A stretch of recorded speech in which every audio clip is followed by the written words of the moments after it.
¿Te ha pasado que te encuentras en el hospital de guardia y al visualizar el monitor cardíaco de un paciente encuentras una onda P aislada y no logras identificar si se trata de un bloqueo de primer grado tipo MOVIX 1, MOVIX 2 o si por el contrario estás ante un bloqueo completo?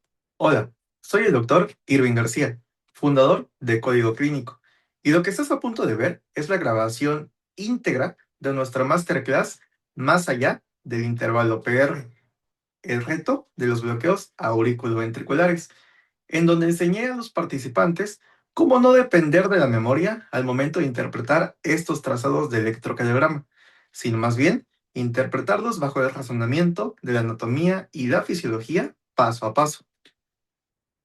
Antes de ir a la clase, quiero recordarte que en Código Clínico nuestra filosofía es que no estudies tú solo. Somos la única plataforma de formación médica con asesorías uno a uno con el ponente. Si al terminar este video quieres dominar por completo el electrocardiograma, las gasometrías arteriales o la patología tiroidea, visita el enlace que te dejo en la descripción. No olvides suscribirte al canal, donde se estarán subiendo precisamente las grabaciones de estos temas, que son de ingreso gratuito y que realizamos semana con semana.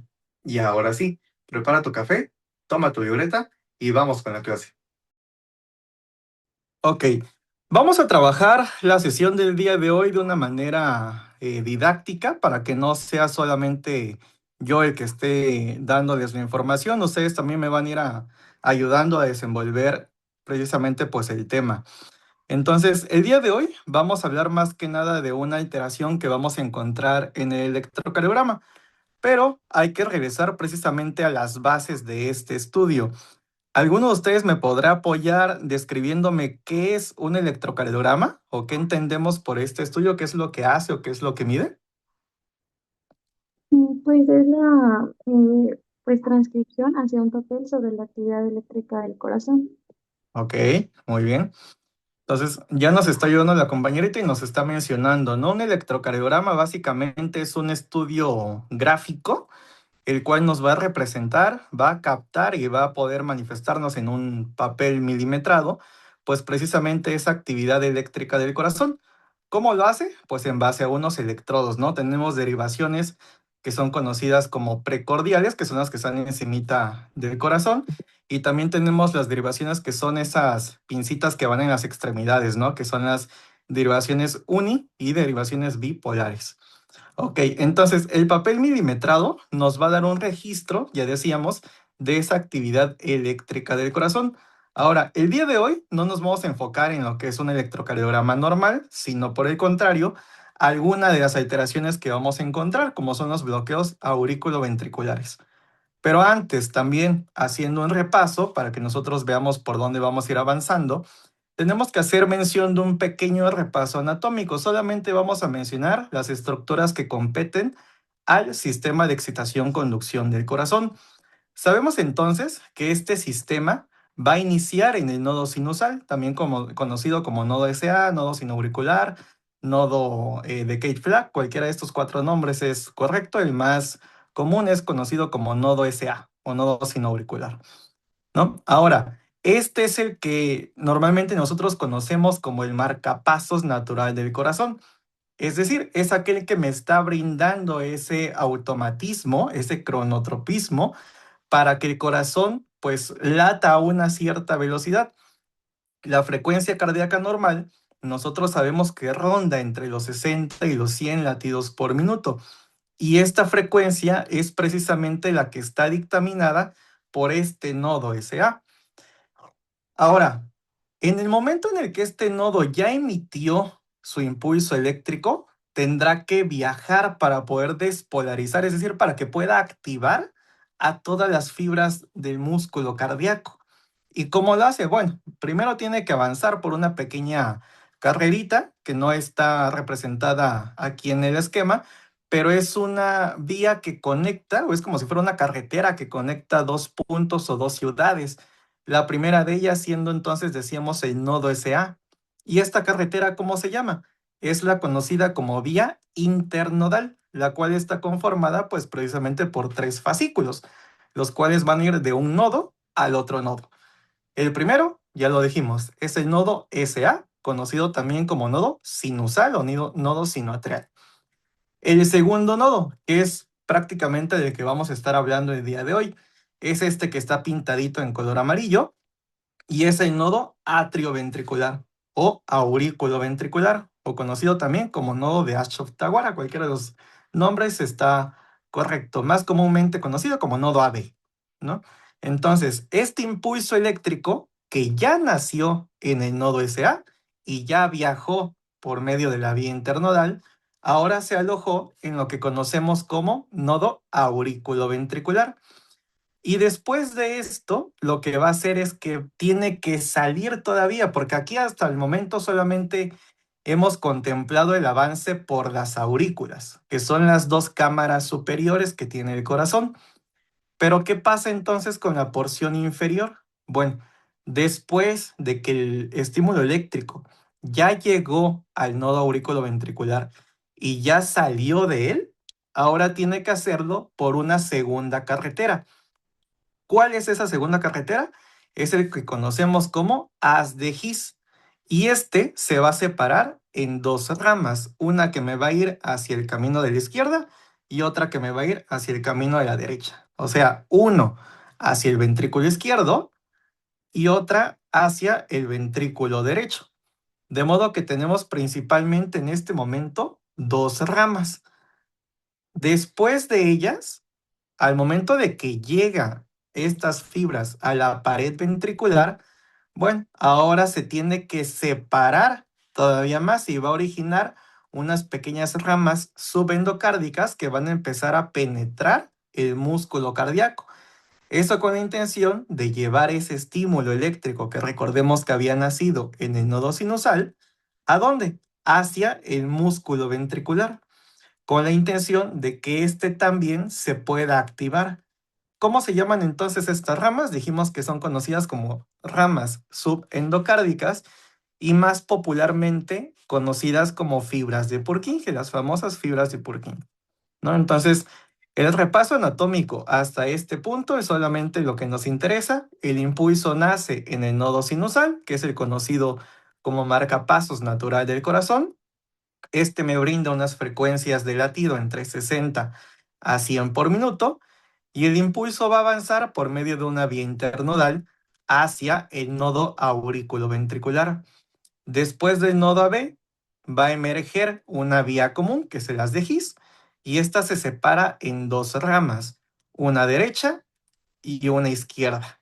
De la izquierda igualmente se separa una rama anterior y una rama posterior. Y ya cuando llegamos al músculo cardíaco, a la pared ventricular, entonces terminan unas fibras más delgadas, más pequeñitas, que son las conocidas entonces como fibras de Purkinje. Esa es la carretera general que tiene que avanzar el estímulo eléctrico para llegar entonces del punto A al punto B. El punto A siendo entonces el nodo sinusal y el punto B y último es pues la capa más externa del músculo cardíaco, ¿no? Tendrá que llegar hasta la zona más alejada para poder activar a todo el músculo y que éste me pueda ejercer una función de bomba, es decir, que pueda eyectar la sangre de los ventrículos, en el caso del ventrículo derecho hacia el tronco de la pulmonar, en el caso del ventrículo izquierdo hacia la aorta y de ahí pues a todo el torrente sanguíneo del cuerpo, ¿no? Ahora, ¿para qué me interesa saber esto? Porque la base de entender al electrocardiograma es saber en qué parte del estudio gráfico va avanzando ese estímulo si lo traspolamos a la anatomía. Nos ayudaba la compañerita al inicio de la presentación a mencionarnos que un electrocardiograma es un estudio gráfico que representa la actividad eléctrica del corazón. Entonces, estas gráficas pues tienen que corresponder entre un estímulo eléctrico y una estructura anatómica. Las partes generales del electrocardiograma las conocemos. La primera es la onda P, que me va a hablar de una despolarización auricular o de una activación auricular. El complejo QRS, que me está hablando de una despolarización, pero ahora de los ventrículos. Es decir, se activa el músculo ventricular. Y una onda T, que me está hablando más que nada de una repolarización ventricular. Es decir, es el punto en el que las cargas de estas fibras del sistema de conducción pues regresan a su estado normal, a su estado basal. Ahora, aquí ya hablamos entonces de una onda que me habla de activación auricular o de despolarización auricular. Ya hablamos también de una que me habla de la despolarización o de la activación ventricular y también de una que me está hablando de la repolarización o del momento en el que se relaja el músculo ventricular. Pero ¿qué pasa entonces con la onda que me está hablando de la repolarización auricular? ¿Alguien de ustedes sabrá?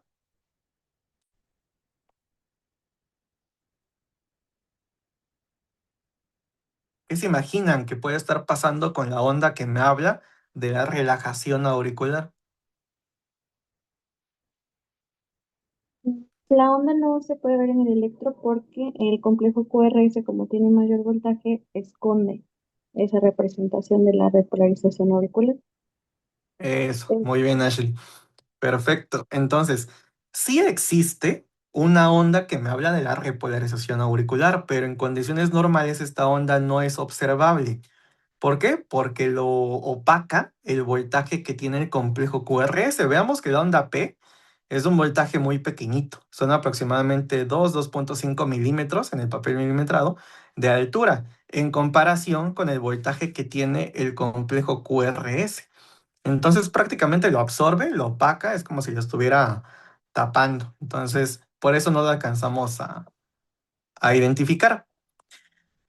Ahora, nosotros vemos aquí unos numeritos que me están señalando la estructura anatómica por la que va pasando el impulso en el momento en el que se representa en el papel del electrocardiograma. Siendo entonces que cuando nace el impulso en el nodo sinusal, notemos que estamos un poquito antes de que se genere la onda P. ¿Por qué está antes? Porque el impulso apenas está naciendo y apenas va a viajar y se va a distribuir por las aurículas. Una vez que ya estamos en la onda P, pues ya tenemos el numerito 2 que me está hablando de la activación de la estructura auricular. Esa onda P, por cierto, también se puede separar en una porción de aurícula derecha y una porción de aurícula izquierda. Ahora, en el número 3, pues ya estamos observando que ya el impulso llegó al nodo aurículo ventricular. Y en esto, pues prácticamente nos llevamos alrededor de unos 0,08, 0,10 segundos. Es un espacio muy pequeñito, el de la onda P. Ahora, igualmente, este impulso continúa avanzando y va a llegar un momento en el que tiene que empezar a despolarizar los ventrículos. Pero antes de llegar a la pared ventricular, pues nosotros ya habíamos mencionado hace rato que el impulso tiene que salir y viajar por el haz de Higgs y después de eso distribuirse hacia las ramas y después a las fibras de Purkinje. Entonces, de todo ese camino es de lo que me está hablando el intervalo PR, que es el que me engloba desde que nace la onda P hasta que el impulso llega a la estructura del músculo ventricular. Es decir, a justo donde está el término o el límite de la línea morada. Todo este trayecto es lo que se conoce como intervalo PR. Ahora, ¿alguno de ustedes sabrá cuál es el tiempo normal de la duración de este intervalo? Es Pues de, entiendo que lo pues, máximo, o sea, tiene que ser de 120 hasta 200. Ya después de 200 podremos hablar de un bloqueo. Ujú, ok, bien. Entonces, el intervalo PR puede ir desde los 120 hasta los 200 milisegundos. Si lo transformamos en segundos, sería de punto 12 a punto 20, ¿no? De ahí depende de si estamos hablando de segundos enteros o de milisegundos. Entonces, la pregunta ahora es, ¿de dónde sale ese tiempo? ¿Por qué tiene que medir esos 0,12 a 0,20 segundos? Bueno, ahora vamos a explicarlo. Lo demás ahorita no lo vamos a tocar porque no es parte de la presentación de lo que estamos abordando el tema de hoy, pero igualmente en alguna sesión posterior pues lo podremos abarcar.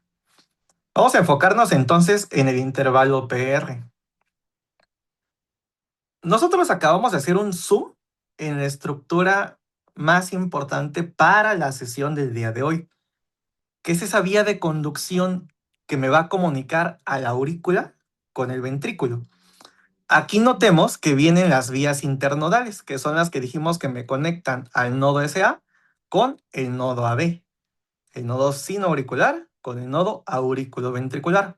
Y son tres, una anterior, una media y una posterior. Tenemos el nodo auriculoventricular, tenemos el haz de His y tenemos después las ramas, la izquierda y la derecha. Esta estructura es la que me está comunicando entonces el impulso que va de la aurícula al ventrículo.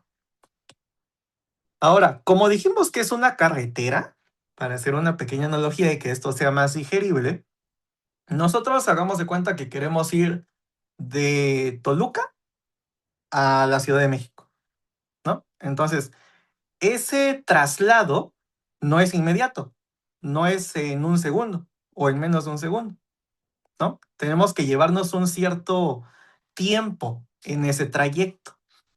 Pasa exactamente lo mismo en el sistema de excitación-conducción.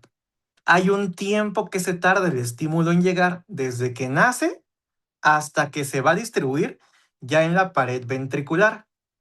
Solamente que los tiempos acá son muy pequeños, porque aparte de que las fibras están especializadas precisamente para la conducción de ese estímulo eléctrico, pues estamos hablando de que las distancias pues son pequeñitas, ¿no? Todo esto está pasando adentro del corazón. Entonces, ¿cuánto tiempo se tarda el estímulo eléctrico en llegar desde el nodo sinusal al nodo auriculoventricular? Es decir, en atravesar esta vía internodal, se va a tardar un aproximado de 0.03 segundos. ¿Ok?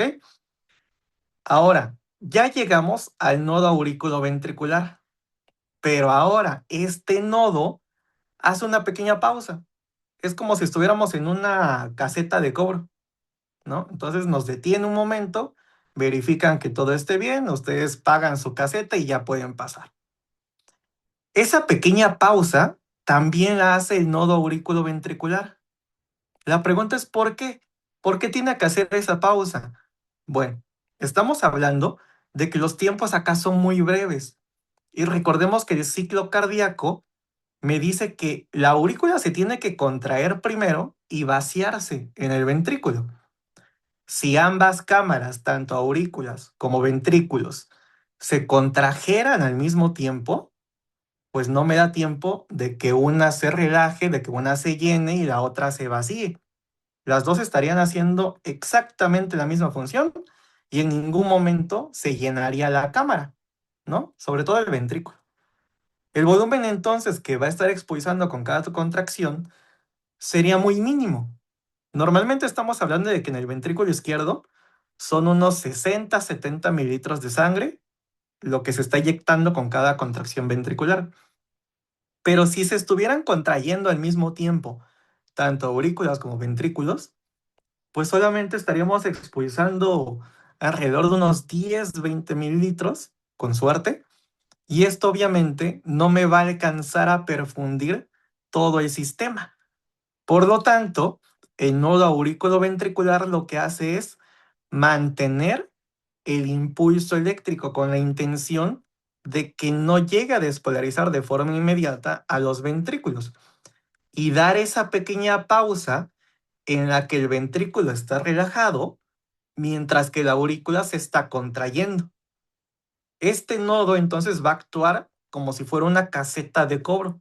Nos va a detener el impulso un momento en esa instancia, con intención, insisto, de que no se genera al mismo tiempo o con un periodo muy breve de diferencia esas contracciones. ¿Y cuánto es esa pausa? Bueno, el nodo auriculoventricular me va a detener el impulso eléctrico 0.09 segundos. Hasta aquí ya llevábamos 0.03. Ahora más la pausa, que es de 0.09. La sumatoria hasta este momento para que el impulso eléctrico ya pueda viajar hacia los ventrículos es de 0.12 segundos. Los 0.03 que me tardó en llegar al nodo, más la pausa que hizo. ¿no? Entonces ahora llevamos de recorrido o de distancia estos 0.12 segundos. Y ahora, en el haz de His, vuelve a presentarse una pequeña pausa, pero ya es más breve, ya no es de los 0.09 segundos.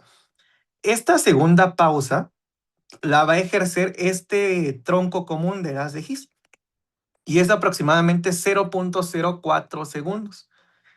¿Por qué pasa esto? Porque ya en el momento en el que llega a las ramas y sobre todo a las fibras de Purkinje, el impulso viaja a velocidades muy, muy rápidas. Entonces, tiene que haber una pausa sí o sí para tratar de ralentizar esta situación. No siempre son los 0.04 segundos, pero ahí es un promedio de lo que normalmente, el efecto que normalmente tienen las de His. Ahora, ya teníamos estos 0.03 segundos que me tardó en llegar al nodo AB. Ya tenemos la pausa, que son otros 0.09. Llevábamos 0.12. Más la segunda pausa que hace el haz de His, ahora tenemos un total de 0.16 segundos de tiempo. Ahora, ¿cuánto dijimos que era lo normal del intervalo PR? 0.12 a 0.20. Exacto. Y si le tomamos la media, ¿qué número quedaría en media? Punto 16. 0.16. ¿Y cuánto dijimos que va a tardar en que ya se pueda distribuir hacia la pared ventricular? Punto 16. Punto 16. Entonces, de ahí es de donde sale el por qué el intervalo PR me dura de 0.12 a 0.16 segundos, ¿no? De 0.12 a 0.20, perdón, como media, 0.16 segundos. Ya una vez que sobrepasó este punto y ya se distribuye tanto en la rama izquierda como en la rama derecha y después llega a las fibras de Purkinje, la verdad es que el impulso ya es más rápido. Ya se empieza a distribuir de manera más inmediata. Y también tiene que hacerlo desde la parte más interna hasta la parte más externa del músculo cardíaco. Entonces, tarda otros 0.03 segundos, esos ya no son, ya no vienen ahorita para el tema, pero igualmente se los menciono. Tarda otro poquito ahora sí en terminar de despolarizar el ventrículo. Hasta ahorita lo que me interesa de tiempo es que ustedes se vayan el día de hoy con de dónde sale el intervalo PR. ¿Por qué es que tiene esa distancia en tiempo? Y asociarlo con la estructura anatómica, que es pues esta vía de conducción. Y entonces la pregunta, ¿no? Entonces, ¿qué es el intervalo PR? Y bueno, este intervalo me va a conectar toda la onda P desde su nacimiento hasta el punto en el que termina la línea isoeléctrica que va después de la onda P y antes del complejo QRS. Aquí en este diagrama la estamos observando pintadita en color rojo, ¿no? Entonces va desde donde nace la onda P hasta donde termina la línea isoeléctrica.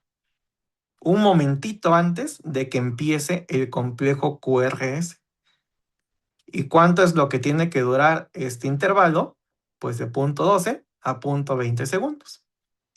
Y anatómicamente hablando, ¿qué me está representando este intervalo? Pues bueno, el impulso que va desde el nodo SA se distribuye por ambas aurículas, por la vía internodal y por el fascículo interauricular, llega al nodo auriculoventricular y se empieza a distribuir hacia las ramas de las de His.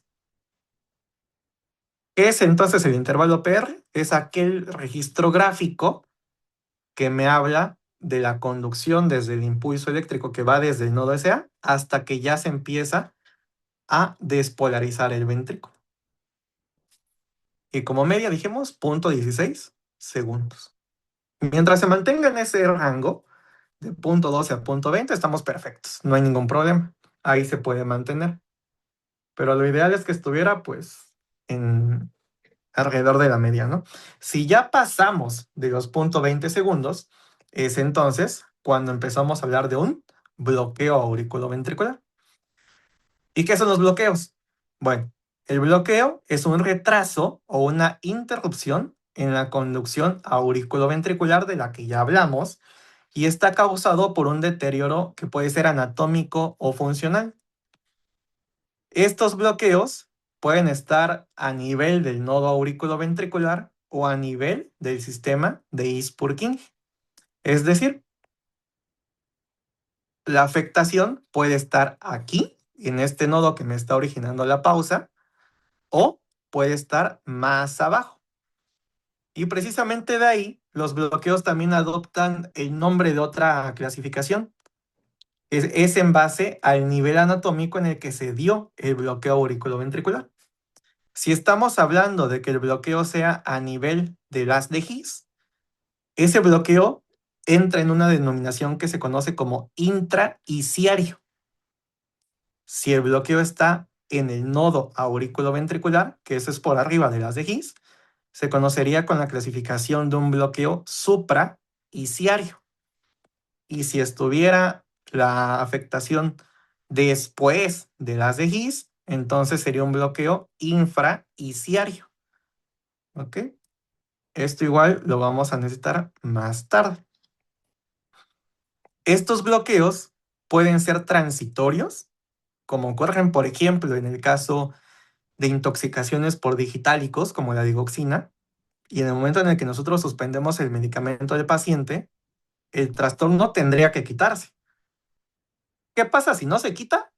Que ese paciente tenía ya una afectación del sistema de excitación-conducción de base, ya tenía alguna patología subyacente y el medicamento solamente la exacerbó o la presentó.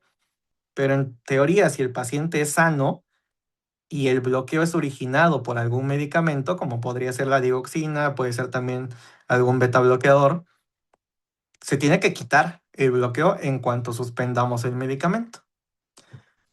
Entonces, si no es transitorio, es permanente, ¿no? Y esto puede aparecer de nuevo, a lo mejor sin ninguna causa identificable, pero sí hay algunas causas que son reversibles, que son las de la transitoria, y ahorita vamos a hablar de ellas. Y se presentan entonces con una conducción retrasada, que serían los bloqueos auriculoventriculares de primer grado, con una conducción intermitente, que serían los de segundo grado, o con una conducción ausente, es decir, que no hay comunicación entre aurículas y ventrículos. Y estos serían los bloqueos de tercer grado. Ahora sí, vamos a entrar en materia. ¿Cuáles son los tipos de bloqueo auriculoventriculares? Tenemos principales, 4. De ahí hay algunas variantes, pero principales son 4. Bloqueo AB de primer grado, bloqueo AB de segundo grado tipo Movitz 1 o con fenómeno de Weckenbach, bloqueo AB de segundo grado o de tipo Movitz 2 y el bloqueo AB de tercer grado, que es el bloqueo que ya es completo, que es donde ya no hay una conducción desde la aurícula hasta el ventrículo. ¿Qué diferencias tienen? Vamos a hacerle un poquito de zoom acá. ¿Cuándo identificamos un bloqueo auriculoventricular de primer grado? Aquí es importante que nosotros recordemos la regla de oro de los bloqueos AB de primer grado. Y esa regla de oro es que la única alteración que van a tener es que el intervalo PR está prolongado. Dijimos que el límite era de 0.20 segundos. Si ya se excede a 0.22, 0.24, 0.30, 0.32 segundos, pero es la única alteración en ese paciente, entonces se denomina como un retraso en la conducción. ¿Qué pasó ahí? Los bloqueos de primer grado, la afectación prácticamente en todos, en la mayoría de los pacientes, la afectación es supraisiaria. ¿Qué dijimos que quiere decir eso? Que está en el nodo AB. ¿Qué pasó aquí? Puede ser algún trastorno hidroelectrolítico, puede ser una intoxicación por medicamentos, puede ser también que el paciente sea deportista y pues precisamente por la actividad física que hace, sabemos que las frecuencias y también la presión arterial tienden a ser menores, entonces el tiempo de conducción se alarga, ¿no? Hay una sobreestimulación vagal. Cualquiera de esas puede ser causa de un bloqueo de primer grado. La afectación, entonces, está en el nodo auriculoventricular, en esa pausa de esa caseta que dijimos que nos va a detener un momentito en lo que checa que todo esté bien y ya nos permite el paso. En los bloqueos de primer grado, entonces, la única alteración que va a existir es que el intervalo PR está prolongado. Tarda más de los 0.20 segundos. Todo lo demás está normal. Vemos aquí, por ejemplo, que el intervalo que existe entre un complejo QRS y el otro complejo QRS, conocido como intervalo RR, es simétrico. Tiene la misma distancia, ¿no? Que son 3 cuadrados grandes, prácticamente 3,5, ¿no? Y aquí se repite casi 4, ¿no? Y aquí es exactamente la misma distancia y aquí es la misma. Entre las ondas P también son equidistantes. La puntita de las ondas P tiene la misma distancia entre una y otra. Lo único que está pasando aquí es que la pausa que hacen en esa caseta de cobro, que es el nodo AB, pues es mayor, ¿no? Es como cuando propiamente hacen un bloqueo en una caseta. ¿Qué pasa? Que si en algún momento nos van a dejar pasar. Tampoco se pueden quedar ahí para siempre, ¿verdad? Pero pues nos van a hacer que lleguemos más tarde a donde tenemos que llegar. Eso es un bloqueo AB de primer grado. Solamente es el retraso en la conducción del estímulo. Todo lo demás está normal. Ahora, bloqueos de segundo grado se pueden subclasificar en 2 tipos. Los MOVITs de tipo 1 y los MOVITs de tipo 2. En ambos sí hay conducción de la aurícula al ventrículo, de la mayoría de las ondas P. Sin embargo, en ambos existe una pausa. Voy a dejarlo justo aquí en medio, donde se observan los dos. MOVITs tipo 1, hay un momento en el que hay una onda P que no es conducida. MOVITs de tipo 2, también hay un momento en el que hay una onda P que no conduce. Es decir, una activación de nodo sinusal no llegó al músculo ventricular. Y si los dos me están hablando de una pausa, entonces, ¿cuál es la diferencia? Bueno, en el caso del bloqueo AB de segundo grado tipo MOVITs 1, va a presentar una característica muy importante que se llama fenómeno de Weckenbach. ¿Cómo es ese fenómeno? El intervalo PR puede empezar normal. A lo mejor este primer intervalo, por ejemplo este que tenemos acá, me está abarcando un cuadrado grande, que son 5 cuadraditos pequeños. Cada cuadradito pequeño sabemos que equivale a 0.04 segundos. Si multiplicamos esos 0.04 por 5, me da 0.20. En el límite, pero todavía está normal. Permanece todavía en el rango. Pero ¿qué pasa? En el siguiente estímulo del nodo sinusal, ahora el intervalo PR se hizo más largo. Notamos acá que son 3 más otros 4, son 7 cuadritos pequeños de distancia que tiene este intervalo PR.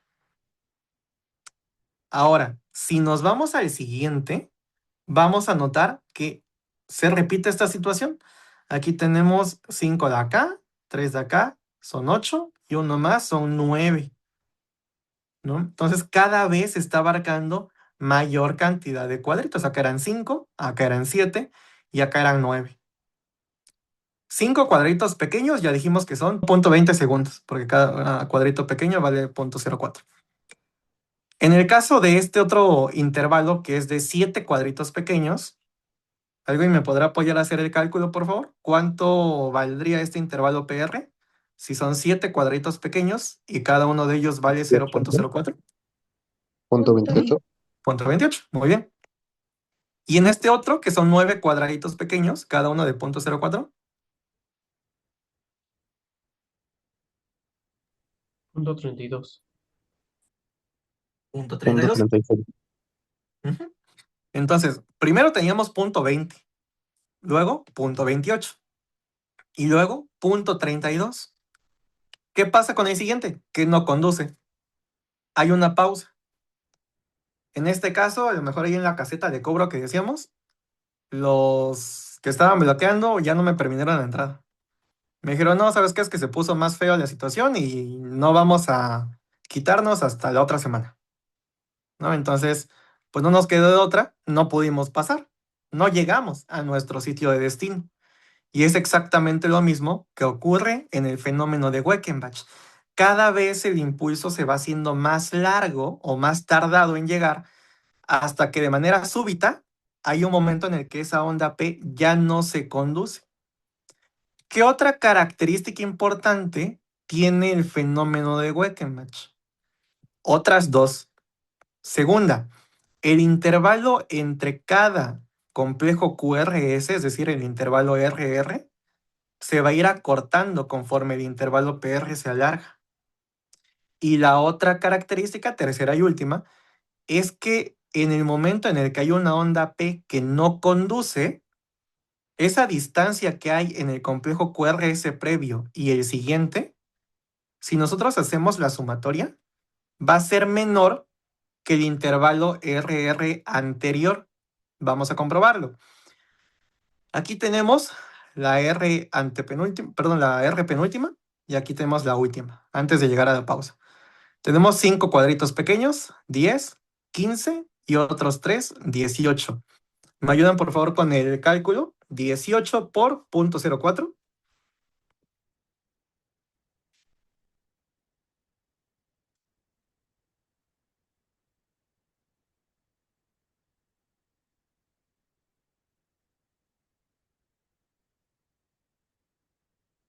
$7.2. 7.2. No, .72, perdón. Ajá, ok, sí, ya. Ahí sí. Muy bien. Ahora, ese punto 72 vamos a multiplicarlo por 2. ¿Por qué por 2? Porque quiero ver si aquí en esta onda P que no condujo, podría yo meter ahí otro complejo QRS. Entonces, .72 por 2. 1.44. 1.44. Ahora, vamos a contar en esa onda P que ya no condujo. Aquí, bueno, vamos a dejarlo un momentito de lado. Tenemos 5, 10, 15, 20, 25, 30. Aquí tenemos uno más, 31. Y 2 me faltaron acá. 33 cuadritos pequeños. 33 ahora por .04. 1.32. Ok. Entonces, en este intervalo hay 1.32 segundos. Y dijimos que si yo quisiera poner aquí otro complejo con esta distancia previa, tendría que ser de 1.44. Entonces, ¿qué pasó? Que el intervalo RR es menor y se cumple el tercer criterio del fenómeno de Wekenbach. Punto número 1, dijimos, el intervalo PR se va alargando cada vez más. Segundo punto, el intervalo RR, es decir, entre cada complejo QRS, se va acortando de manera simultánea. Y en el momento en el que la onda P ya no conduce, ese intervalo RR que queda a los lados es menor del doble del intervalo RR previo. ¿Vale? Y es el cálculo que hicimos ahorita. Entonces, en este ejemplo de este electrocardiograma, el intervalo RR multiplicado por 2 tuvo que haber sido de 1.44 segundos, comparado con el 1.32 que acabamos de medir. Entonces, sí se cumplen las tres características. La más importante de ellas, y es la que no se les tiene que olvidar, es que el intervalo PR se va haciendo cada vez más largo. Puede empezar con un intervalo normal, a lo mejor y hasta le mide 0.16 segundos. Pero la característica es que cada vez se va haciendo más largo, hasta que de manera súbita hay una onda P que no conduce. ¿Ok? Esa es la característica del fenómeno de Wekenbach.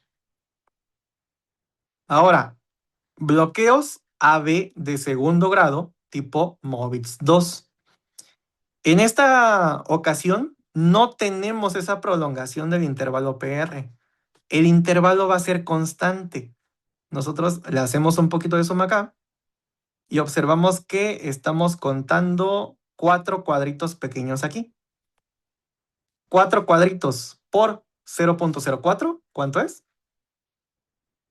Punto 16. 0.16. Y eso es un PR normal. Hasta está en la media, ¿no? Está en el intervalo perfecto, en el segmento perfecto. Justo entre el punto 2 y el punto 20, ahí tenemos este intervalo PR. Y el siguiente, tenemos 1, 2, 3, 4 cuadritos pequeños también. Igualmente son punto 16, está perfecto ese intervalo PR. Pero de manera súbita encontramos una onda P que no llegó, no se presentó al músculo ventricular. Se pausó. Y ahora nos vamos con el siguiente y tenemos 1, 2, 3, 4. El intervalo está normal.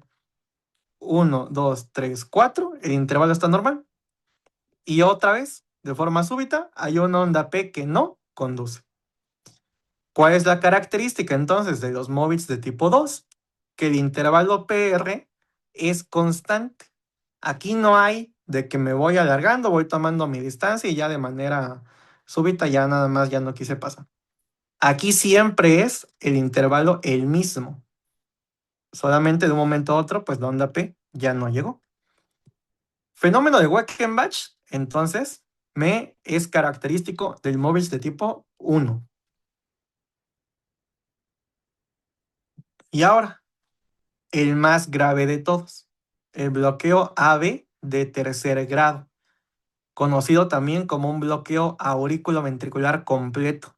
Aquí hay una disociación aurículo-ventricular.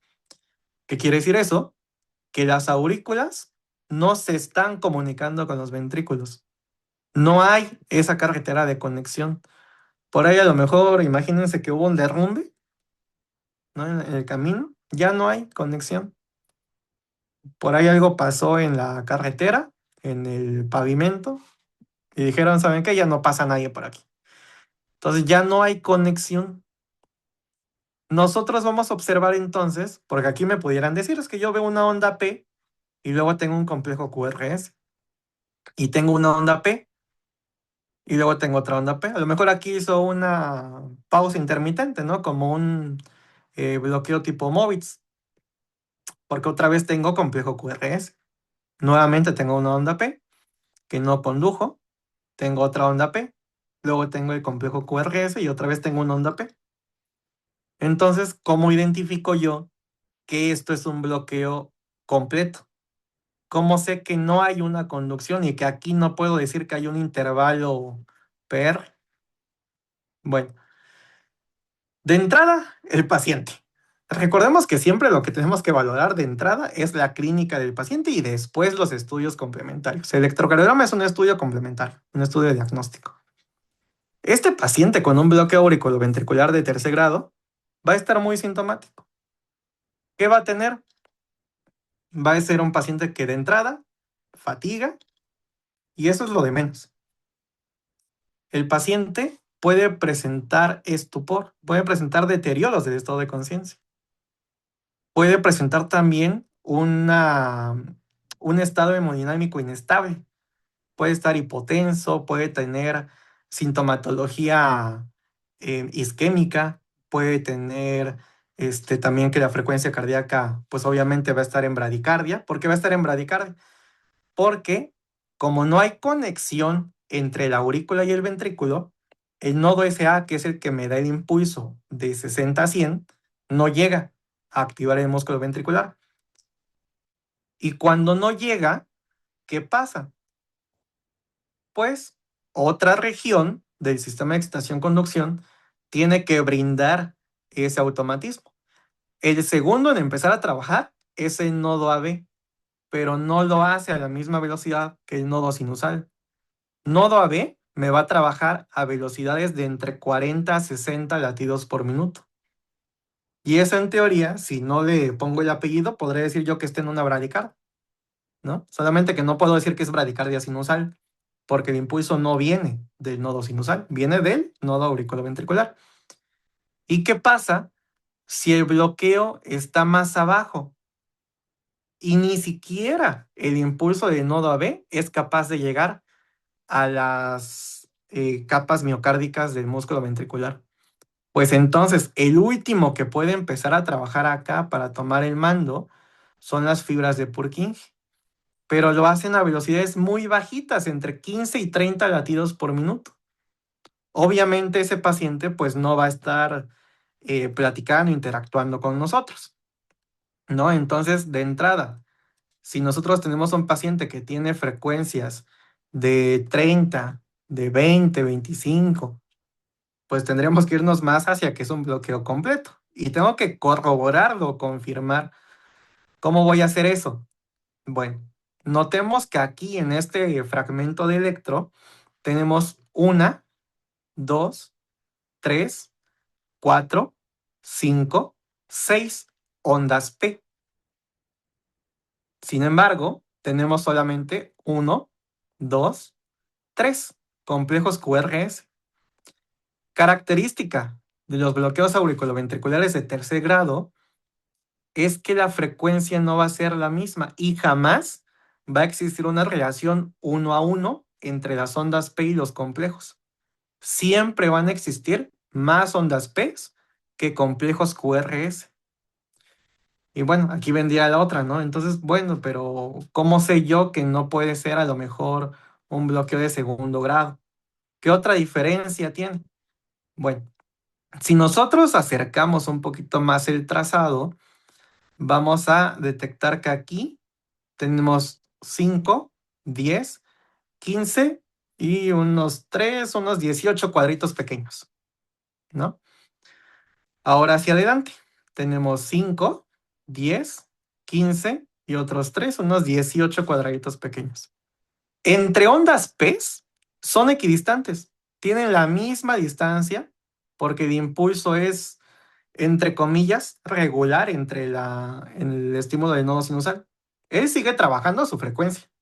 Si no lo dejan pasar más adelante, pues ahí dice, ya no es mi problema mío, ¿no? Yo estoy trabajando, yo estoy produciendo, ya más adelante que se entiendan ellos.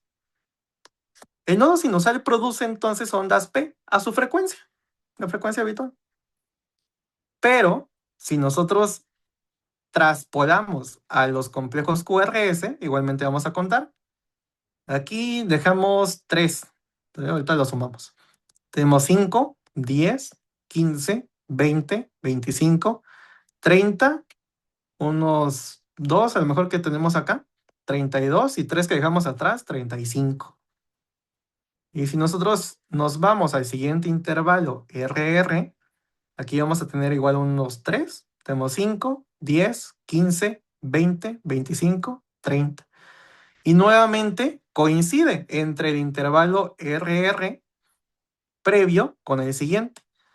Entonces también los complejos QRS van a tener la misma distancia entre cada uno de ellos, pero notamos que no es para nada la misma distancia entre los complejos QRS que la distancia entre una onda P a la otra onda P. ¿Qué deducimos con esto? Que cada quien va por su cuenta.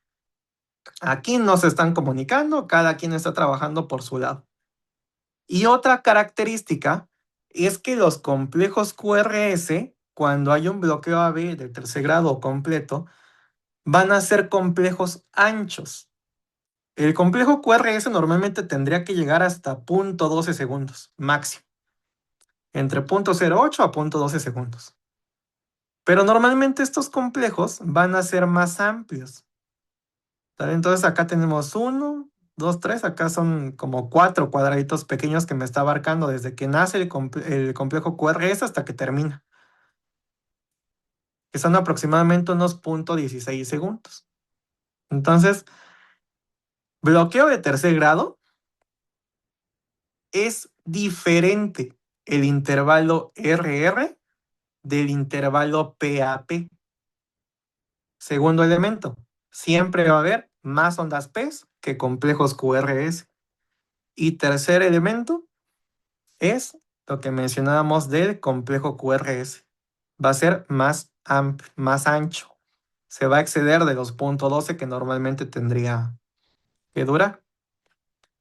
Ok, no sé si tengan alguna duda hasta este punto. ¿Algo que quieran comentar?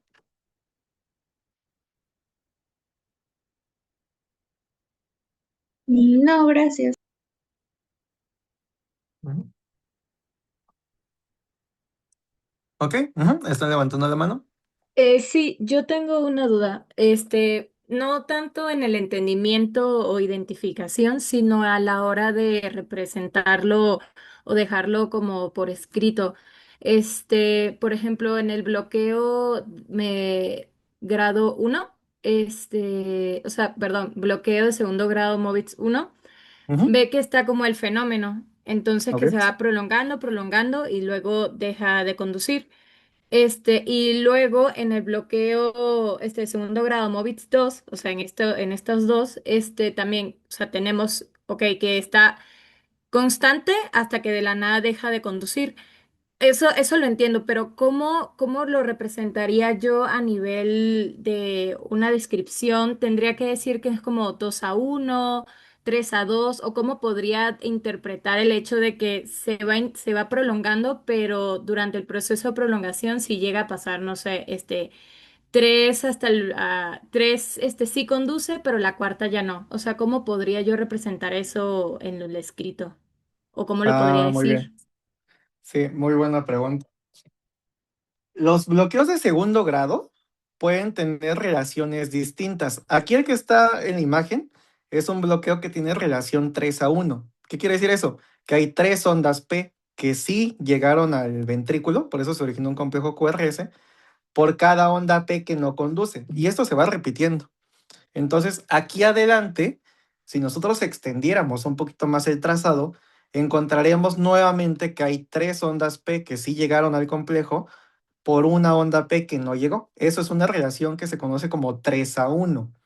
Y nosotros observamos que previamente al complejo, pues tenemos el fenómeno en el caso del MOVIX 1 o tenemos el intervalo PR constante en el caso del MOVIX 2. Ahora, en el momento en el que nosotros lo redactamos para un informe electrocardiográfico, se hace mención precisamente de la prolongación del intervalo PR, que evidentemente en las conclusiones me va a determinar un bloqueo auriculoventricular de segundo grado tipo MOVIX 1, pero además también es importante que nosotros pongamos qué relación tiene, precisamente cuántas ondas P si llegaron por cuántas ondas P que no llegaron, que por lo general es una. Al momento de que nosotros tenemos a lo mejor una relación 3-1, 4-1, 5-1, no vamos a tener problemas al momento de diagnosticarlo, porque vamos a poder observar perfectamente cómo el intervalo se va haciendo cada vez más largo. El problema vendría si nosotros nos encontramos con una relación a lo mejor de 2-1, ¿no? Que por cada dos ondas P, hay una que no me conduce. O a lo mejor es un intermitente de que una sí, una no, una sí, una no. Sobre todo en ese caso, de que una sí conduce, una no, una sí, una no. El problema sería porque ¿cómo identifico entonces que es un bloqueo MOVIX 1 o un bloqueo MOVIX 2? Si no tengo pues las diferentes ondas P, los diferentes intervalos PR, para que yo observe si se prolonga o no. Bueno, ahí podemos hacer, bueno, eso ya no sería dentro de la redacción del informe, porque eso ya sería algo más clínico. Se pueden hacer pruebas para diferenciar el diagnóstico. Estas pruebas siempre tienen que ser intrahospitalarias. Siempre tienen que hacerse en un medio controlado, no en un medio ambulatorio, no en un consultorio de primer nivel, porque el paciente pues se puede complicar. Estas pruebas, lo que podemos hacer, una, es maniobras de Valsalva o maniobras que me aumenten la actividad vagal, o dos, una prueba con atropina. Si nosotros ocupamos atropina, sería dosis de 0.25 o 0.5 miligramos. ¿Qué es lo que va a hacer la atropina? Solamente va a trabajar cuando el problema está en el nodo AB.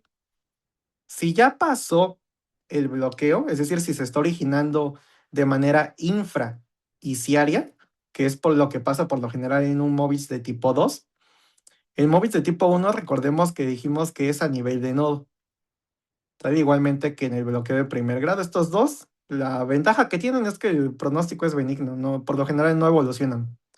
Y los dos suelen ser supraiciarios o intraiciarios. En el caso del bloqueo de segundo grado tipo MOVIX 2, aquí el problema viene más abajo. Entonces la atropina no va a ayudar absolutamente en nada, porque solamente va a actuar con lo que esté pasando a nivel del nodo. Si el paciente muestra una reacción positiva, es decir, hay mejoría del bloqueo con la administración de atropina, podemos decir que eso era un bloqueo MOVIX 1. ¿Por qué? Porque ya sabemos que a nivel anatómico, el MOVIX 1 todavía me está permitiendo que la atropina trabaje.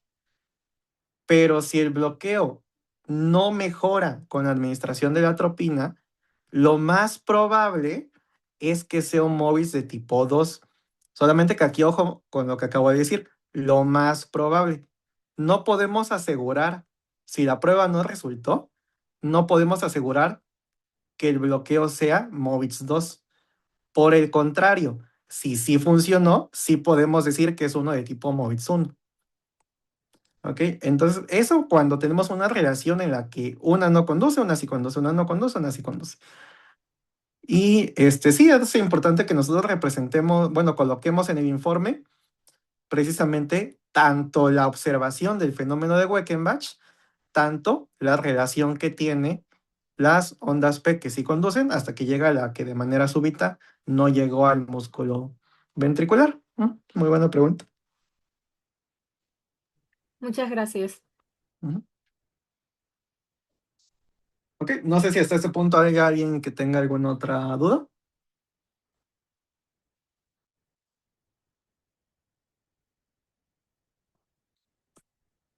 Ok. Causas de los bloqueos auriculoventriculares pueden ser fisiológicos, fisiopatológicos o pueden ser iatrogénicos. Aquí es importante que cuando nosotros tengamos un paciente que tiene un bloqueo auriculoventricular, hagamos una correcta historia clínica, hagamos una correcta exploración física e integremos todo para poder identificar cuál es la causa. Si es una causa reversible, como podría ser, por ejemplo, el uso de algunos medicamentos, como beta bloqueadores, bloqueadores de canales de calcio, la digoxina, por ejemplo, que es un digitálico, o algunos antiarrítmicos. O a lo mejor es una causa que no es reversible. Por ejemplo, pues una condición que ya sea genética, por ejemplo, un bloqueo congénito, ¿no? Pero a lo mejor, pues no sé, el paciente se me ocurre que en este momento está cursando con un cuadro infeccioso, ¿no? Y entonces podemos tener un paciente que tenga una miocarditis. En teoría, una vez que se resuelva la enfermedad o la infección, el bloqueo tendría que quitarse.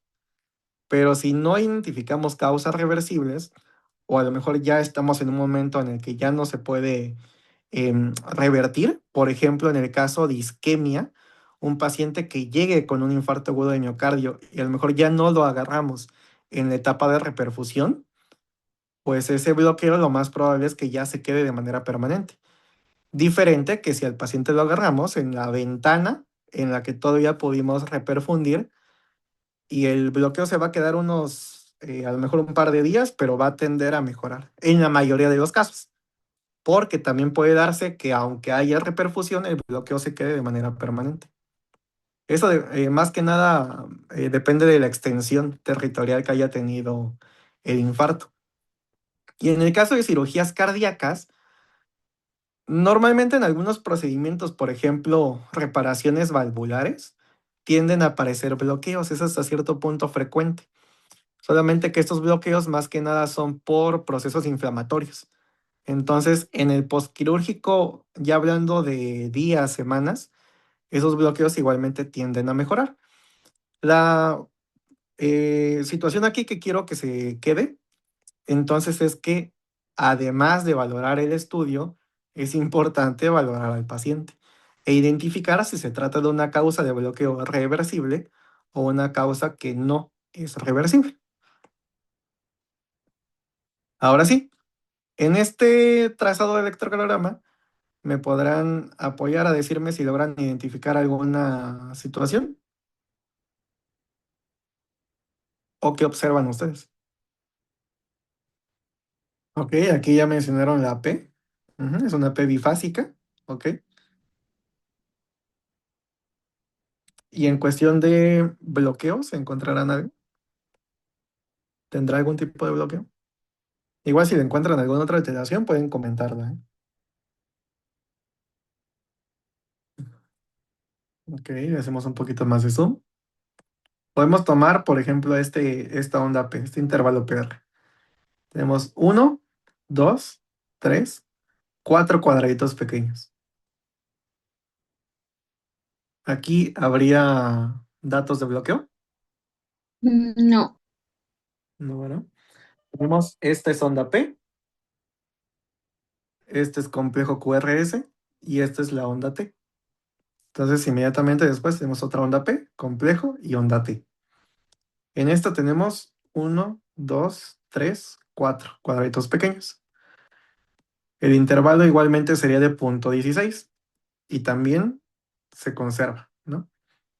Entonces, en este caso, es una pequeña pregunta trampa porque aquí no tenemos bloqueo. Sí tenemos otros hallazgos, por ejemplo, lo que mencionaba la compañerita hace rato.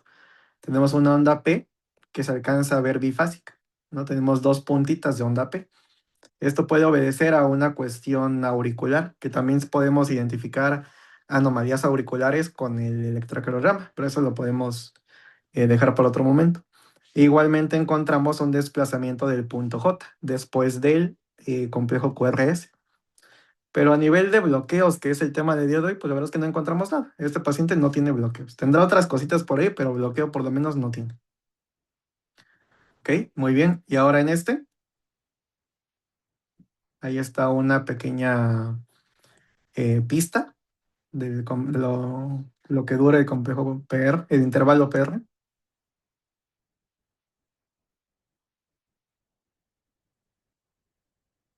¿No es un bloqueo de primer grado? Eso, este es un bloqueo AB de primer grado. Ok, entonces la única alteración que encontramos aquí es que el intervalo PR está prolongado. Tenemos acá 5 y otros 3, 8 y un cachito, como 8.5. Hagamos el ejercicio 8.5 por 0.04.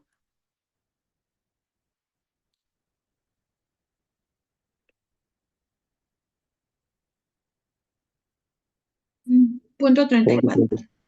Ujú. Muy bien, entonces pues ya se excedió, ¿no? De los 0.20 segundos. Por lo tanto, es un bloqueo de primer grado. Ahora, estos bloqueos ya dijimos que por lo general son benignos, no suelen causar síntomas. A menos, la única situación donde sí requiere un manejo, vigilancia y un manejo prácticamente inmediato, es en el caso de que estemos ante un bloqueo bifascicular o trifascicular. ¿Qué quiere decir esto? Que en el mismo paciente, además del bloqueo de primer grado, tengamos también un bloqueo de rama. A lo mejor rama izquierda o rama derecha de las de His. O peor todavía, que estén bloqueadas las dos ramas y también tenga un bloqueo AB, aunque sea de primer grado. Si solamente el paciente tiene un bloqueo de primer grado, es la única alteración que tenemos. Por lo general es un hallazgo incidental, es algo que podemos llegar a encontrar en pacientes por lo demás sanos y no requieren algún tratamiento específico, mucho menos colocación de marcopasos, ¿vale? Entonces, por lo general, pues esto solamente es un hallazgo. Dígame. Y por ejemplo, o sea, en el caso en donde en efecto no haya bloqueo de ninguna de las ramas ni nada, sino que simplemente encuentro un bloqueo AB de primer grado, aparte de expresarle al paciente que no hay que preocuparse por eso, porque, ¿saben? Obviamente vamos a buscar causa y todo el tema, pero en este caso que vemos que simplemente lo tiene y lo ha tenido desde hace rato porque vemos otros electrocardiogramas pasados y demás. Diríamos que se le tiene que dar seguimiento como cada año o no hay que hacerle como mucho énfasis o cómo sería eso. No, no es necesario, queda solamente como un hallazgo. Realmente esos pacientes no van a... Un bloqueo de primer grado muy, muy difícilmente va a progresar a uno de segundo o a un bloqueo completo. Solamente en el caso de que haya bloqueo bifascicular o trifascicular, entonces sí, el riesgo de que progrese a un bloqueo completo es alto. El riesgo de muerte sí está presente, pero solamente en caso de que haya bloqueo bi o trifascicular.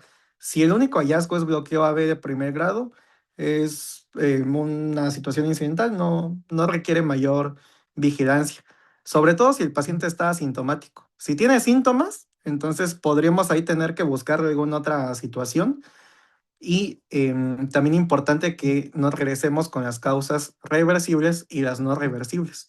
Si nosotros identificamos que este paciente a lo mejor está tomando un paciente hipertenso, ¿no? Y está tomando algún beta bloqueador, pues lo recomendable acá sería cambiar el beta bloqueador por algún otro antihipertensivo para quitar esta cuestión del bloqueo. Ahora, si el paciente no tiene causas identificables que sean reversibles, igualmente, solamente queda como un hallazgo si no tiene síntomas, porque un bloqueo AB de primer grado muy difícilmente va a evolucionar, salvo que sea bi o trifascicular. En ese caso sí tenemos que abordarlo de otra manera.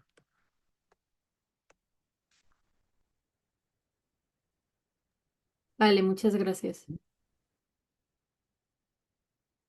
Ok. Siguiente.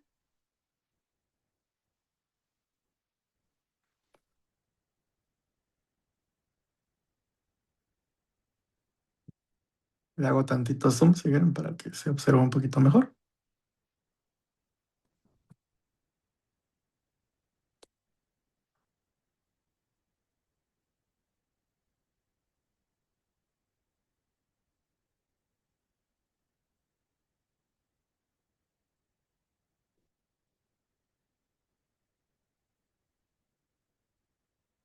La verdad no sé si esté bien, pero no, por lo que nos había comentado, se va achicando el complejo RR en la segunda y luego se alarga.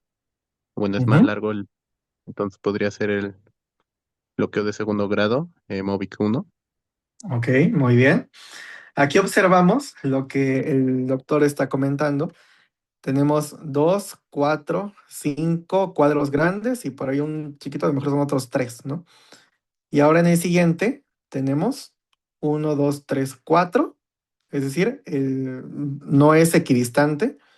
Y si nosotros nos vamos a la onda P que no conduce, pues nosotros, a ver, vamos a tomar en cuenta, aquí tomemos como unos 2, acá son 5, 10, 15, 20, 3 y 2 que dejamos acá, como unos 25 cuadritos. La distancia entonces siguiente tendría que ser del doble. Pero tenemos que aquí, esto vamos a tomar los 3. Tenemos 5, 10, 15, 20, 25, 30, 35. 35 y 2, 37 y unos 3 que deja acá, unos 40. Pero no es el doble. Entonces se cumple, además de la prolongación del intervalo PR, se cumplen los criterios para decir que tengo un fenómeno de Weichenbach. Y como el PR se va haciendo cada vez más largo, hasta que de manera súbita la onda P no conduce, esto sería un bloqueo auriculoventricular de segundo grado tipo Movitz 1. Muy bien. Además de la otra alteración que encontramos, que es el supradesnivel, ¿no? Entonces aquí también habría que averiguar alguna otra cuestión. A lo mejor este bloqueo está originado precisamente por isquemia. ¿Qué hay que hacer? Reperfundir si todavía estamos en ventana. Y si no, pues bueno, ya no será una causa reversible, ya tendríamos que valorar hemodinámica. Ahora, este es un algoritmo que es de manejo de pacientes con bloqueo de tipo MOVITz 1. Solamente aplica para aquellos pacientes que tengan bloqueo AB de tipo MOVITz 1. Y aquí entonces, ¿cuál es la primera pregunta? Si ya identificamos el bloqueo, si el paciente tiene o no tiene síntomas. En el caso de que no tenga síntomas, evaluamos las causas reversibles. Y en el caso de que no tenga causas reversibles identificables y tampoco tiene síntomas, estos también no requieren manejo, no requieren tratamiento. Se queda como un hallazgo. Pasa algo muy similar al caso de los bloqueos AB de primer grado. Pero si sí tiene síntomas, si no identificamos causa, pero sí tiene síntomas, lo ideal sería estabilizar y que se coloque marcapasos. En el caso de que sí identificamos causa reversible, pues bueno, hay que atender esa causa reversible. Si ya una vez que le dimos el manejo apropiado a esa causa reversible, el cuadro sintomático todavía persiste, entonces va para un marcapasos. Y si ya se resolvió, no necesita continuar con tratamiento adicional. En el caso de que sí, desde un principio esté sintomático, tenemos que valorar si está estable o inestable. Si está inestable, tal cual nos lo dice el protocolo de bradiarritmias del ACLS, lo ideal es que demos primero atropina y de ahí valorar si se estabiliza o no. Si no se estabiliza y continúa todavía pues con la persistencia de el cuadro hemodinámico inestable, pues podemos utilizar dopamina, dobutamina e ir preparando al paciente para un marcapasos transvenoso. Si no hay transvenoso, de momento un transcutáneo, por ejemplo, con el monitor desfibrilador. Ahora, en este otro,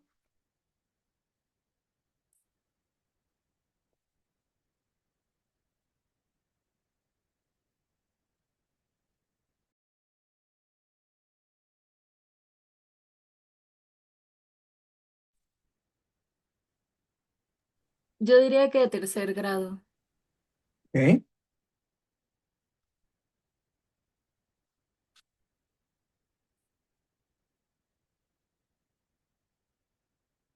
Ok, pero pudiera ser uno de tercero, dicen por ahí.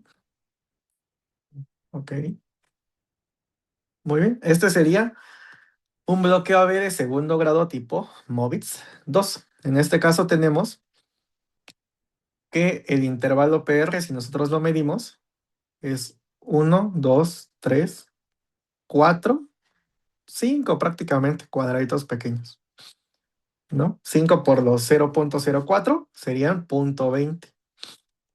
Y aquí se mantiene, siempre es el mismo, salvo por la onda P que no conduce. ¿Ok? Entonces aquí la observación que tenemos es que lo otro que podemos hacer para diferenciarlo es que nosotros observemos si el intervalo RR es el mismo que el intervalo PAP. En el caso del bloqueo de tercer grado dijimos que no, son muy diferentes. En este caso vamos a observar. Tenemos aquí dos cuadritos que vamos a dejar de momento. Tenemos 5, 10, 3 y 2 que dejamos acá. Son 15 cuadritos de distancia entre un intervalo, entre un complejo QRS y el otro. Y entre las ondas P, aquí dejamos uno, tenemos 5, 10, 4, 14 y uno que dejamos, 15, ¿no? Entonces, la distancia de P a P es la misma que de QRS a QRS. Por lo tanto, no hay una disociación auriculoventricular. Como el intervalo PR es el mismo, hasta que de manera abrupta hay una que no conduce, entonces decimos que es un bloqueo AB de segundo grado de tipo MOVITS 2. Y aquí también vamos a valorar si el paciente está hemodinámicamente estable o hemodinámicamente inestable. En el caso de que inestable, pues bueno, también tendremos que valorar si no es un paciente en el que tengamos algún cuadro de isquemia.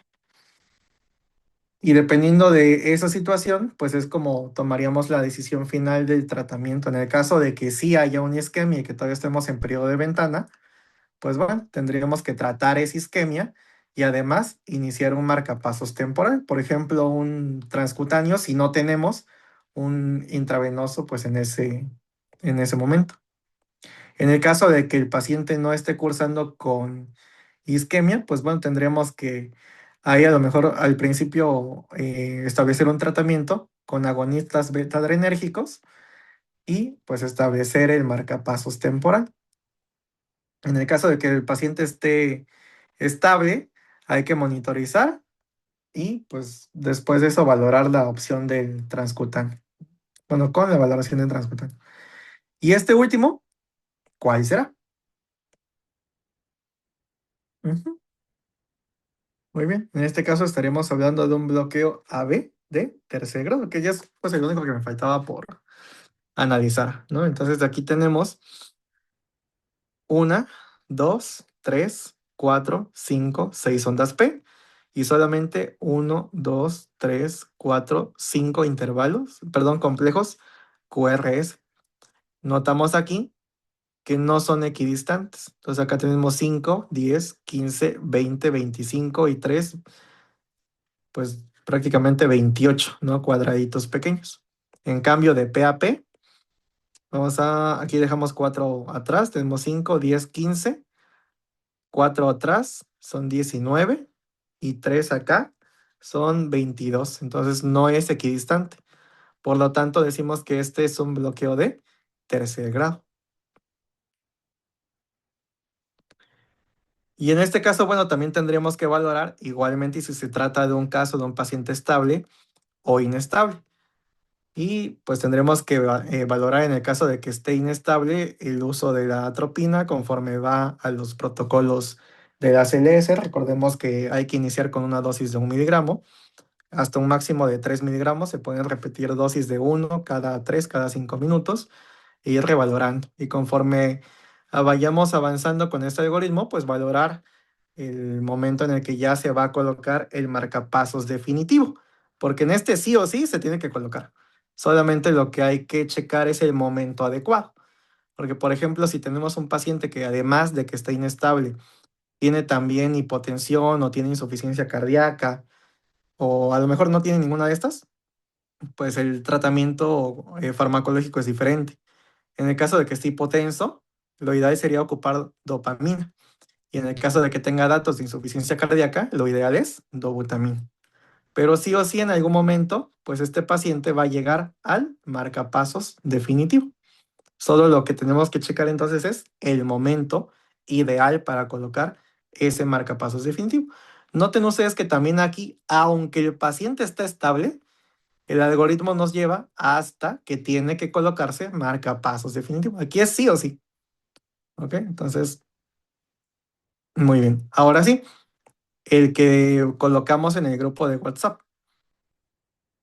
¿Qué bloqueo identifican ustedes?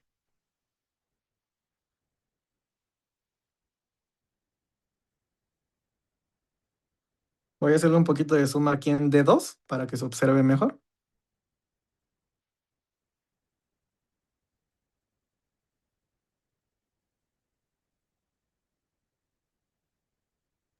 Primer grado. Ok, muy bien. Si nosotros nos enfocamos en D2, observaríamos, por ejemplo, vamos a tomar, déjenme ver si hay alguna que caiga justo sobre una línea gruesa, para que sea más sencillo. Esta, ¿no? Entonces acá tenemos 5, 6, 7 cuadraditos pequeños de intervalo PR. 7 por 0.04, ¿cuánto sería? 28. 0.28. Se excede de los 0.20.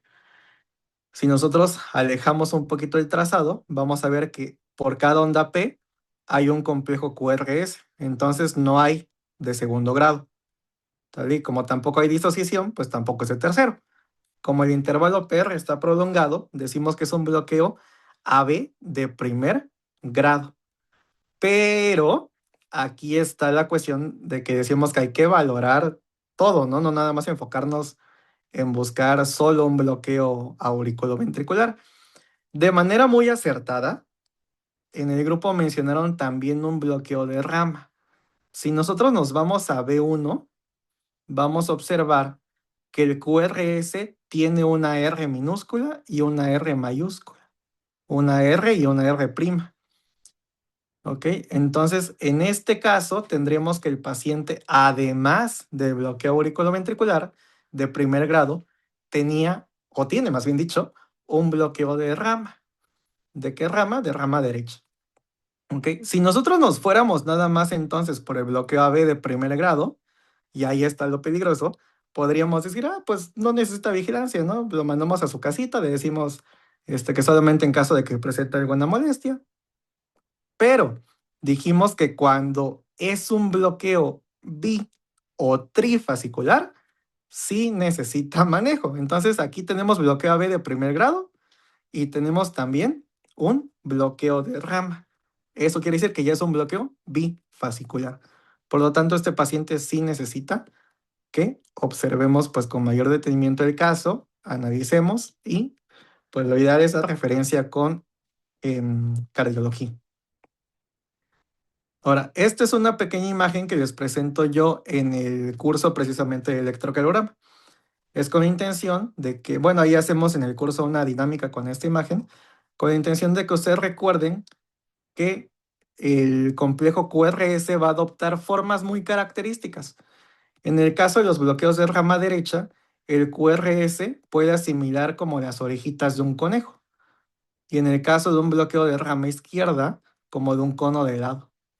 La derivación en la que siempre tenemos que observar esto es la derivación 1, que es B1 de las precordiales. Entonces, en este caso, pues como si una orejita estuviera aplastadita y la otra más levantada. No hay algunos electros en los que se ve más notoria esa R y la R'. En este no se alcanza a notar tanto, pero me gustó para presentárselos precisamente porque también tenía el bloqueo de primer grado. Entonces, bueno, no sé si hay alguna duda antes de cerrar con la sesión del día de hoy con respecto a lo que se abordó. ¿Algo más que quieran comentar? Ok, muy bien. Pues entonces con esto terminaríamos la sesión de bloqueos auriculoventriculares. Muchísimas gracias a todos por su asistencia, su participación en la sesión. Me gustaría también invitarlos, si es de su agrado, a tomar uno de los cursos completos que tenemos en la plataforma. Es una página web donde pueden ingresar a los cursos 24/7 y la cuestión de más importancia aquí o el diferencial que nosotros tenemos para con ustedes es que se les brinda una asesoría individual. Si hubiera algún detalle, alguna duda con alguna cuestión de los electrocardiogramas, por ejemplo, del curso de electro, con el diagnóstico, a lo mejor del hipotiroidismo, en el caso de patología tiroidea, a lo mejor a la interpretación de una gasometría arterial, mantenemos comunicación constante, tanto por WhatsApp, como también tenemos la opción de que se puedan agendar sesiones virtuales 1 a 1, para que un servidor, de manera personal, pues precisamente les resuelva esa duda y se recapitule a lo mejor el concepto las veces que sea necesaria para que ustedes puedan dominar al 100% los contenidos de estos 4 cursos. Entonces está abierta la convocatoria por si es de su interés. Si ya no hubiera ninguna duda, entonces les agradezco nuevamente a todos la participación el día de hoy y les deseo una excelente noche.